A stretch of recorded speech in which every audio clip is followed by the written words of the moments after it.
Hello everyone, welcome to you all in English Baba YouTube channel run by mister Anmol sir. आज आप लोगों के लिए लेकर के मैं आया हूँ CBSE class 10 first flight set second chapter की second part A tiger in the zoo, जो कि एक पोएम है और इस पोएम के जो पोएट हैं वो हैं Leslie Norris. So let's start this chapter right now. A tiger in the zoo, ये एक टाइटल है इस पोएम का। जैसे कि टाइटल से ही आपको पता चल रहा है कि एक टाइगर इन द जू, जो कि एक चिड़ियाघर में एक पिंजड़े की बात की जा रही है। तो चलिए पढ़ने से पहले शुरू करते हैं हम लोग। This poem contrasts a tiger in the zoo with the tiger in its natural habitat। यह पोएम जो है एक चिड़ियाघर के शेर और अपने प्राकृतिक घर में रहने वाले शेर में फ़र्क को कंपेयर करके बतलाती है। The poem moves from the zoo to the jungle and back again to the zoo. यह कविता जो ये पोएम जो है ये चिड़ियाघर से जंगल की तरफ बढ़ती है और फिर लौटकर चिड़ियाघर में ही वापस आ जाती है। इसके बारे में हम लोग पढ़ेंगे। Read the poem silently once and say which stanzas speak about the tiger in the zoo and which one speak about the tiger in the jungle. शांति से आइए इस कविता को केयरफुली पढ़ते हैं और बताते हैं कि कौन सा स्टेंजा चिड़ियाघर के शेर के बारे में बताता है और कौन सा स्टेंजा जंगल के शेर के बारे में बतलाता है। तो चलिए स्टार्ट करते हैं पोएम को। He stalks in the vivid stripes, the few steps of his cage on pads of velvet quiet in his quiet rage।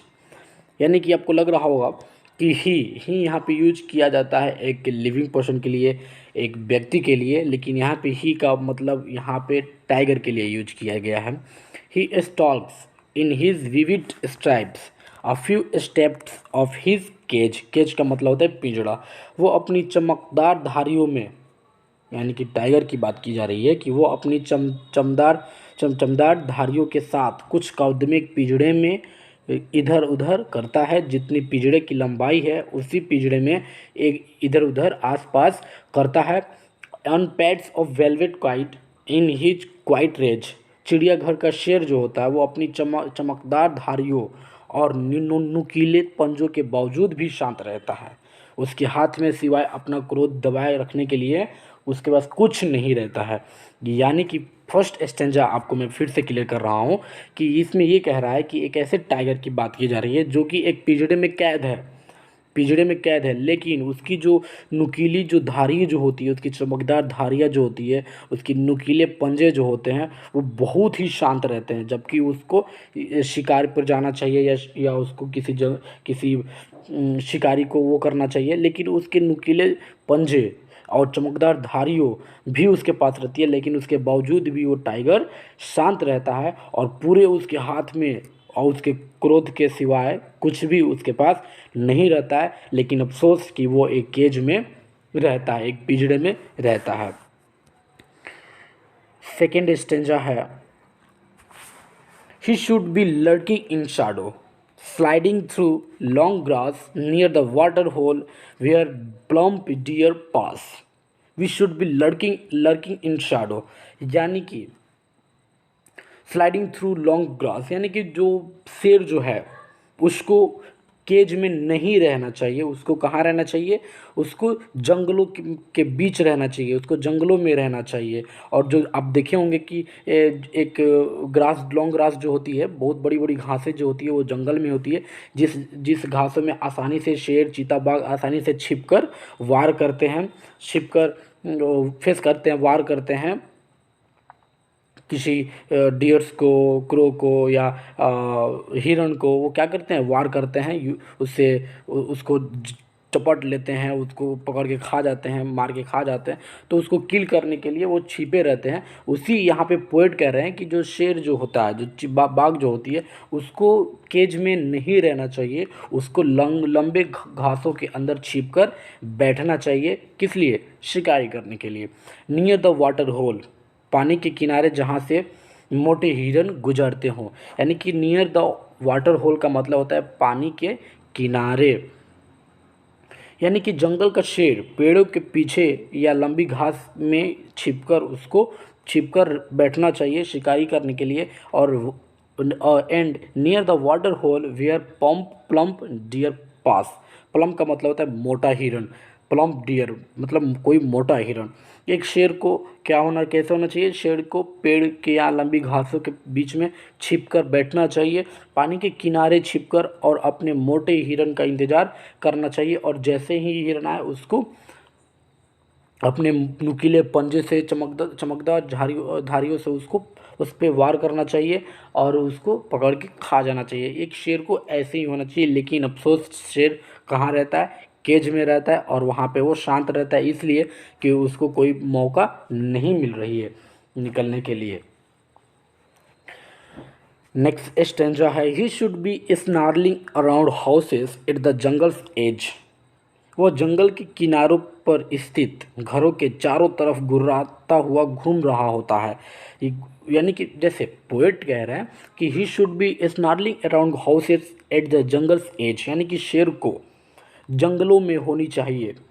ही का यहाँ पे यूज किया गया है शेर के लिए, यानी कि शेर जो है वो जंगल के किनारे पर उसको होना चाहिए, और जो जो भी उसके आसपास जो घर जो होते हैं, हाउसेस जो होती है, उसके आसपास जाके गुर्राना चाहिए, लोगों को डराना चाहिए।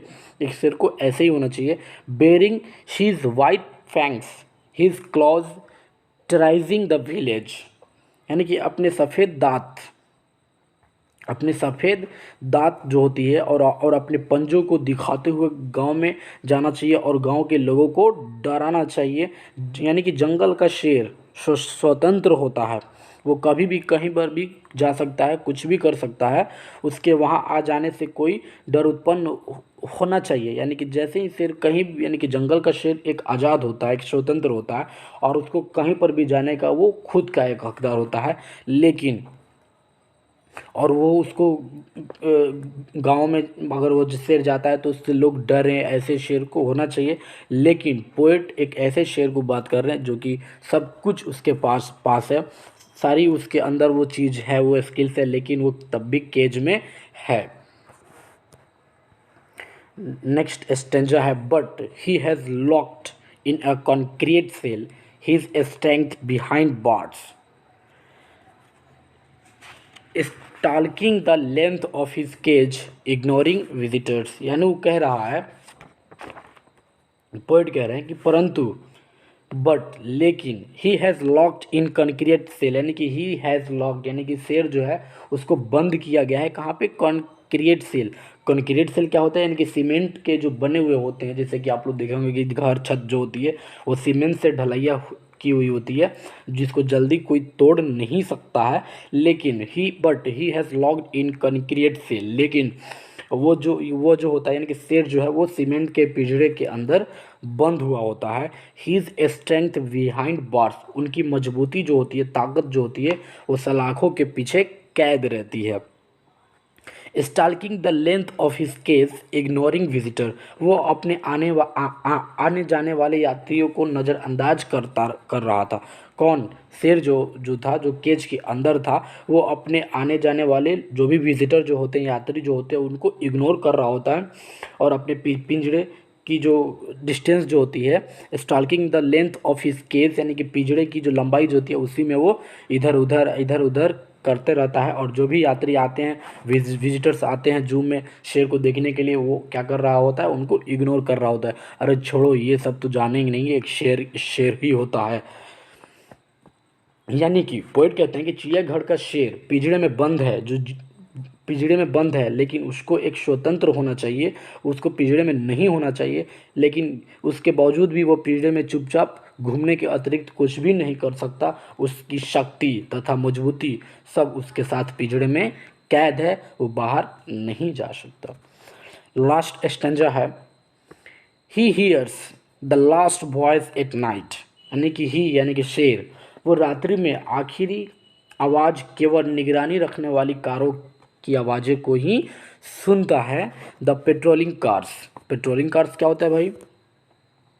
पेट्रोलिंग कार्स का मतलब होता है कि जो होते हैं जो होती है पुलिस वुलिस जो होती है वो बाहर की तरफ निगरानी करने के लिए जाती है, उसी को पेट्रोलिंग्स बोलते हैं। उसकी जो ऊपर जो चमकदार जो शाइन करने वाली जो बत्ती जो जलती है वो सुनता है, उसकी आवाज़ें जो होती है उसी रात्रि में सिर्फ वही उसी आवाज़ें को वो क्या करता है, शेर सुनता है। यानी कि शेर रात्रि में आखिरी आवाज़ केवल निगरानी रखने वाली कारों की ही आवाज़ें को सुनता है और अपनी चमकदार आँखों से चमकदार सितारों को घूरते रहता है। यानी कि उस रात सिर्फ निगरानी करने वाली कारों की ही आवाज़ें को शेर सुनता रहता है, और जब भी वो केज के अंदर पिंजड़े के अंदर बैठा हुआ होता है तो आसमान में सिर्फ सितारों को ही वो देखने लगता है। And stares with his brilliant eyes as the brilliant stars.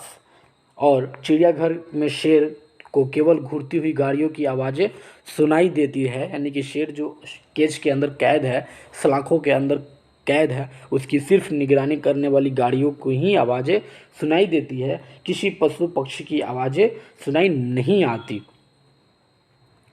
And stares with his brilliant eyes at the brilliant stars. सिर्फ उसके सितारे ही दिखाई पड़ते हैं। यानी कि शेर केज के अंदर बैठा हुआ रहता है और आसमान के तरफ ऊपर देखता है तो उसको एक शाइनिंग स्टार्स यानी कि चमकते हुए तारे उसको दिखाई देते हैं। कोई जानवर, कोई पेड़ पौधे उस वहाँ पर दिखाई नहीं देते। सो आई होप यू गाइज ये पोएम आपको अच्छे से क्लियर हो गया होगा। Thanks for watching and thanks for connecting with English Baba run by Mr. Anmol sir. If you want to contact with me, my number is 8757482913. Thank you very much.